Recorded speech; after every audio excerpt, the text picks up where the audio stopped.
I want to talk today about trauma and illness, not only as a medical or a psychological experience, but as a deeply human and spiritual one. Illness can be traumatic, sometimes because of pain or fear, sometimes because of loss of function, identity, or certainty, and sometimes because the body becomes unfamiliar, no longer predictable, no longer trustworthy in the way it once was.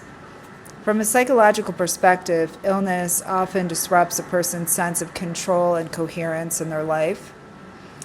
From a trauma perspective, it can place the nervous system into a chronic state of threat, especially when symptoms are ongoing, misunderstood, or dismissed. In spirituality, illness raises questions that don't have easy answers. People sometimes ask, why now? Why this body? Why this life? I prefer other questions, and also the Torah does, and it doesn't offer simplistic explanations for suffering. And I think that is one of the greatest strengths among many in the Torah. In Jewish spirituality, in the Torah, we see again and again that suffering is not framed as punishment. Instead, it is often treated as a rupture, something that demands our attention, our presence, and our response.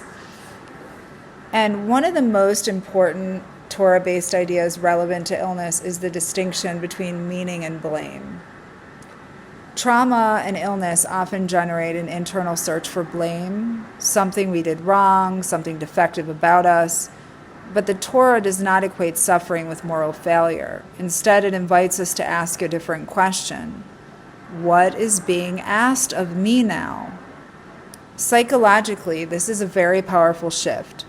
Blame collapses the nervous system into shame and helplessness, meaning when approached gently, it can restore a sense of agency, even in the midst of a limitation. Another concept in Judaism that speaks deeply to illness is the hiding of the face, the hester panim. This idea acknowledges moments when the Creator feels distant, inaccessible, or absent. And spiritually, this validates an experience many people have during illnesses, the sense of abandonment or disconnection. From a psychological standpoint, naming this really matters. When people feel they must maintain faith, positivity, or gratitude while suffering, they often experience secondary trauma, a pain layered on top of pain. Torah allows for protest, for lament, for confusion. Illness does not require us a spiritual performance. Another idea in Judaism is that the body is not separate from the soul. We are not souls trapped in bodies. We are embodied beings.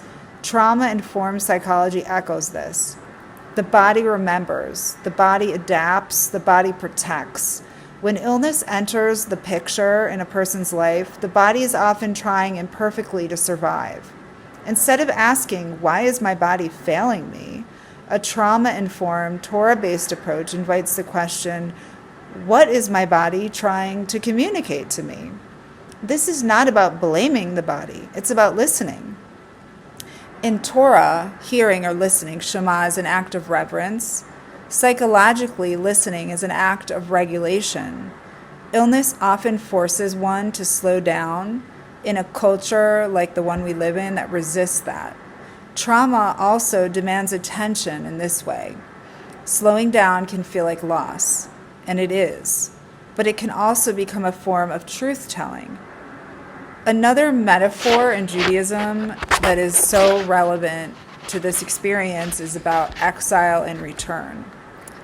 Illness often creates a sense of exile from one's former body, from one's previous life, from assumptions about who the person is or what their future will be. Trauma compounds this by making the world feel unsafe or unfamiliar. The Torah doesn't treat exile as a failure. Exile is part of the human story. And returning, doing teshuvah, is not about going back to who you were. It's about turning toward what is possible now.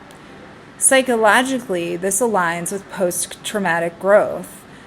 And post-traumatic growth is not like some kind of mandate, but it's a possibility. And growth doesn't mean gratitude for suffering. It means allowing new forms of meaning to take place, for connection, for self-understanding, to emerge alongside whatever losses have happened.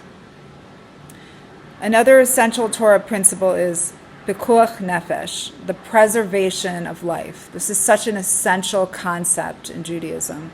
This principle overrides almost every other commandment.